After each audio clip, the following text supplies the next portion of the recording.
What up, dreamers? Let's listen to some feminists debate whether or not Andrew Tate is a misogynist. Honestly, I feel like at this point it's kind of like beating a dead horse. But at the same time, the horse is dead, keep beating it, man. We're gonna keep What? beating this horse. This sounds kind of sus. Let me stop. But yeah, we're gonna listen to a panel debate whether or not they believe that Andrew Tate is a misogynist.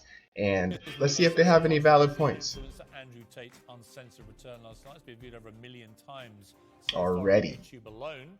His fans call him a misunderstood maestro of masculinity. His critics say he's a malignant, malicious misogynist. What is this? What is this battle of the triple M's? What is he? He's the multi-millionaire man. He's the maestro of magical masculinity. Like, what is all that? He's probably somewhere between the two, but last night, once again, he divided opinion.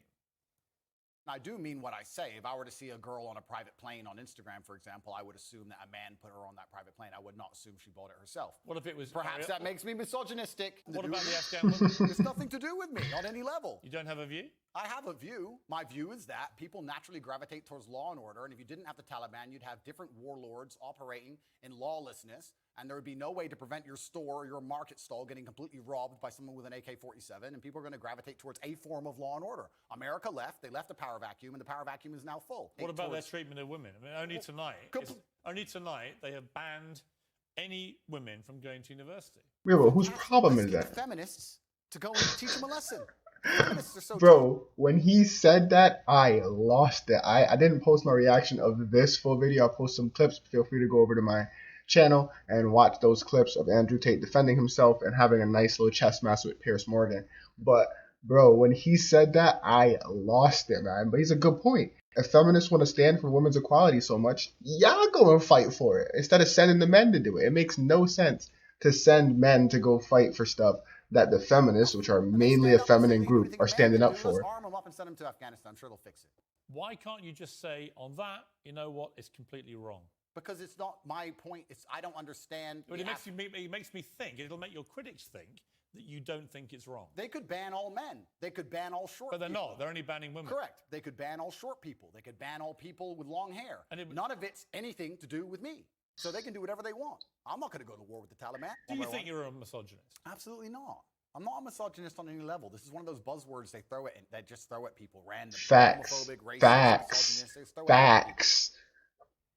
Well, joining me now is TalkTV contributor Esther Krakue and a trembling broadcaster and journalist Jenny Kleeman, visibly recoiling in Listen, bro, you can already tell when someone has an agenda or like how somebody feels about something before they start if you just look at their facial expressions.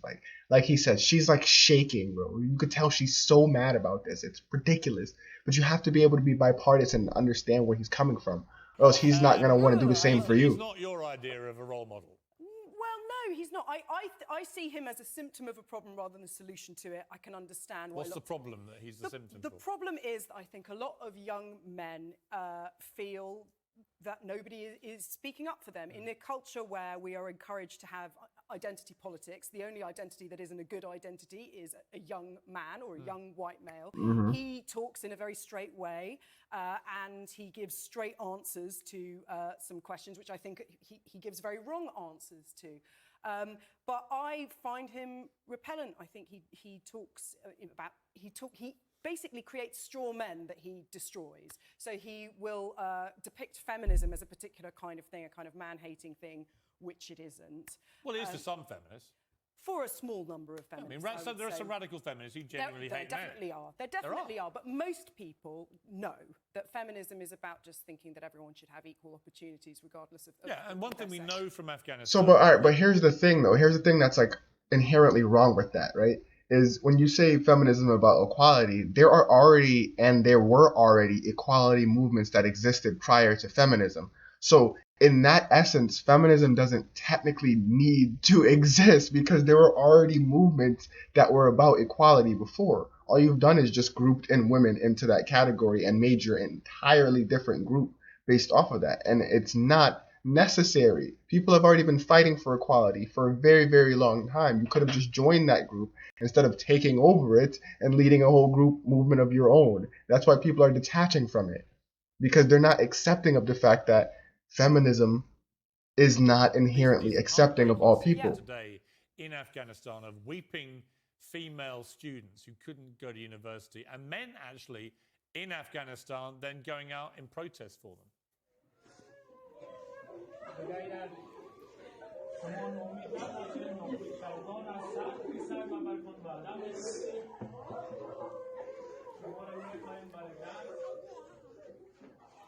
mean, really heart-rending scenes, Esther, here of these young women in Afghanistan weeping because they've been told they cannot now continue their education.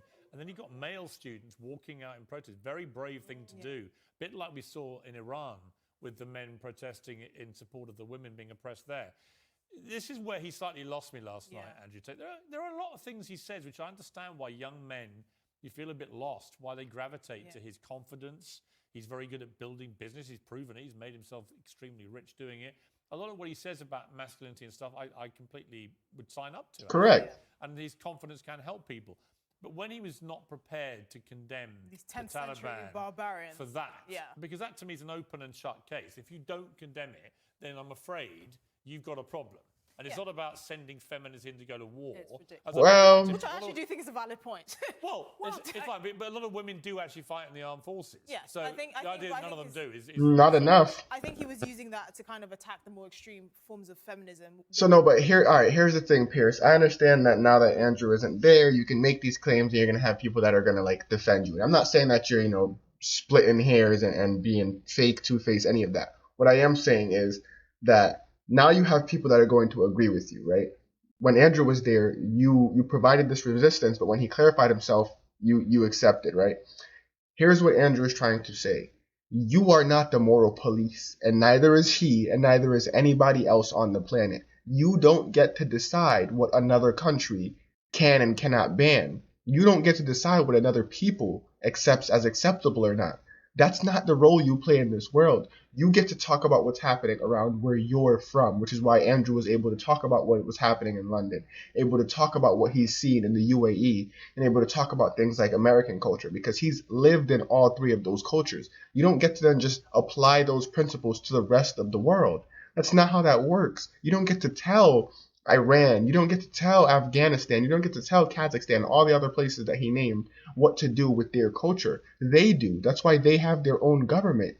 And that's why they hate America, and so many other countries hate America so much. It's because we go into their country, we infiltrate their culture, infiltrate their governments, and tell them what it is that they can do and what it is that is acceptable. You don't get to do that. That's not how this works, Brody. Unfortunately for you, that's just not how it works.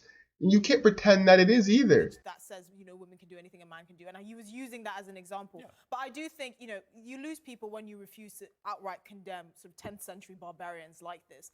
But I don't think, when he said it has nothing to do with him, I think he's not willing to get into dicey territory in that way. But it's like, you speak in such absolute terms. Why Do you think not? he's a misogynist? I don't think he's a misogynist. No, I don't think so. I mean, a misogynist means somebody who hates women. Yeah, I don't think he hates women. I do think he hates women. I think he thinks women are nothing. I think he would not know what to do with you and I, Esther, because he does not know how to deal. He gives interviews to people like you or to Hugo Rifkin. He'll give interviews to men. But a lot of women I've spoken to about... Yeah, but a lot of women... But he's done interviews with women. I've seen them before on YouTube. And he's very polite and respectful. Yeah, women do. A lot of women do like him. Exactly. There are a lot of women who don't know him who seem to hate him, ironically. But I'm not sure it's as clear-cut as he's a misogynist.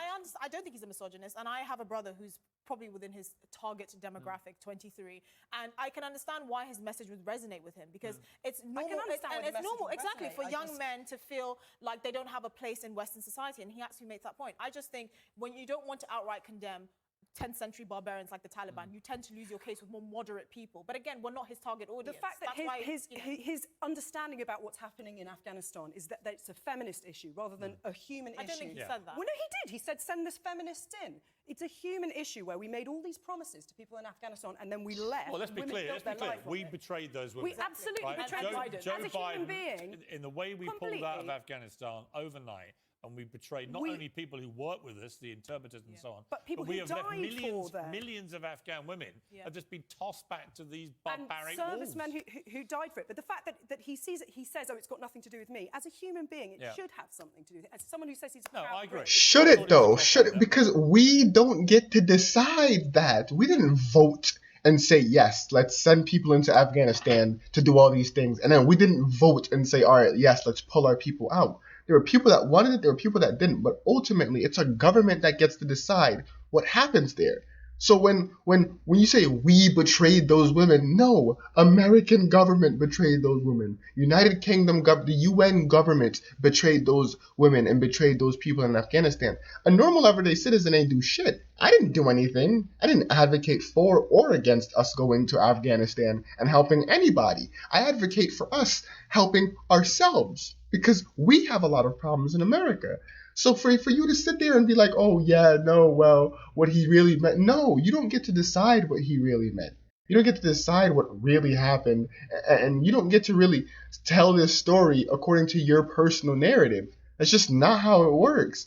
And Andrew Tate's saying exactly that. It's not his business. Again, a lot of what he says, I could imagine if I was a young man, it would resonate with me, probably for the right reasons. I think he's trying to give people confidence and a belief that being masculine is not actually a stick to beat you with, right? You can be a good masculine person. He used to be applauded. Let's talk to somebody who I don't think is a shining example of this. I like how Piers Morgan says he is to be applauded, and she's just there like, no. She can't see at all how he could be positive. David Beckham being in Qatar and representing the Qataris in the World Cup and being paid for it. And then the Sun revealed yesterday a rather uncomfortable truth, which is that he had actually performed himself in Qatar, Abu Dhabi and Dubai in 2015, a series of stand-up gigs for money, Esther. Now, there's a word for this, and I call it hypocrisy. Well, this is the thing. It's hypocrisy and it's cowardice, because he would say these things, but he wouldn't actually go to Qatar and sit on Qatari state television and say all these things. He can sit back comfortably and rage at their... But his whole point was David Beckham shouldn't be there and shouldn't be fronting anything for the Qataris when this guy himself has taken it. And his excuse was so mealy-mouthed, Jenny. Oops, I've been caught by the sun. Well, yes, I did 2 gigs in Doha. Actually, it was 3 gigs in Dubai, Abu Dhabi and Qatar. I kept it secret by writing about it in my own book. Well, no one remembers that from 7 years ago. I was paid a few £100, not keen to say exactly how much, not by Qatar, but by UK comedy promoters who were being paid by Qatar. But it was 2015, when Qatar's laws were exactly the same about homosexuality as they are today. And that went a lot further back then. And so he goes on, and then he says, well, no, but who should I take moral lectures from? Not from the Sun. Okay, what about Uri? It's not about the Sun here. It's about Joe Lycett's hypocrisy. I think it doesn't look good for Joe Lycett, but I would say that they're different things. The World Cup is about giving soft power on the global stage. So is stand-up comedians who are... Well, hang on. He was like nothing in 2015. So are gay comedians going to a country which they profess to hate because it bans homosexuality. They're by going there, they are basically saying, I don't care. Bro, how is she so, like... People have to be catching on to this, and I'm so glad Piers Morgan has made kind of like a switch, because before, in their first interview with I said Joe Rogan, well, in the first interview with Andrew Tate, you could sort of tell that he was sort of like her, where he was just looking for the wrong thing to jump on. We've seen the switch in Piers now, where he's applauding Andrew, he's giving props where it's due. He still has his hesitancies, which everyone does, obviously. Not everything Andrew Tate says is correct, not everything Andrew Tate does is right, but he has his hesitancies, but he acknowledges that it's a greater good.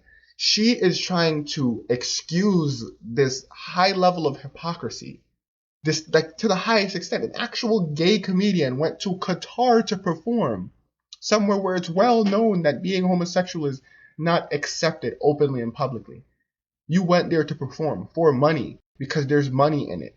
And then you get caught and it's, oh, well, whoever called me out, you know, who's supposed to be taking moral, like, bro, really? Now it's, oh, well, that person can't catch me out on my bullshit because they're bad.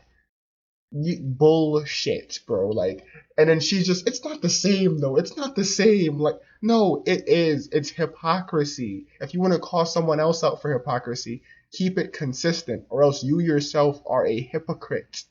Like, I don't see how people are not seeing this. The money. It's the same argument he used against Beckham. I think with Beckham, it's to do with being an ambassador on the global stage for a country that is trying to elevate their profile. Joe Lycett in 2015, if I said to you, it's the old thing of Churchill. Was it Churchill and Bessie Braddock when he said he was drunk one night? He said, "Madam, would you sleep with me for £1 million?" And she said, "Would you sleep with me for £1 million?" And she went, "Well, I don't know, Winston." And he said, "Well, would you sleep with me for £1?" No, don't be outrageous. Well, look, we already established. Yeah, exactly. What kind of woman do you think I am? We know what kind of woman you are. We're haggling over the price, right? That was a joke.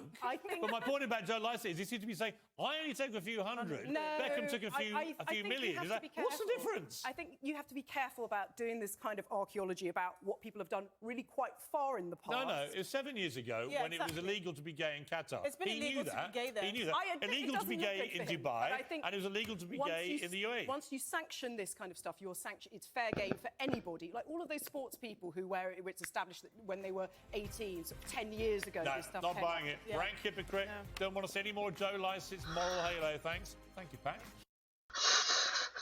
Thank you, Piers, for calling her out on this bullshit and sending her packing. Like, thank you. Like, she really tried to dodge around like that. That's so crazy that she really tried to skip and jump around the hypocrisy like that. Like, no, you gotta stay consistent. And it's obvious that the whole feminist movement is starting to crumble in on itself because they cannot find solid ground to agree upon. That's hypocrisy. As a gay man accepting money to perform in somewhere where he knows being gay is not accepted, and he's doing it for money. So if someone that isn't gay goes and endorses that country, oh well, you're not gay and you're getting paid way more for it, so you're evil now. Fuck out of here, man. But let me know what you guys think in the comment section down below. Hit a like on the video, subscribe to the channel, watch all my other videos in their entirety so I can get that watch time. And dreamers out.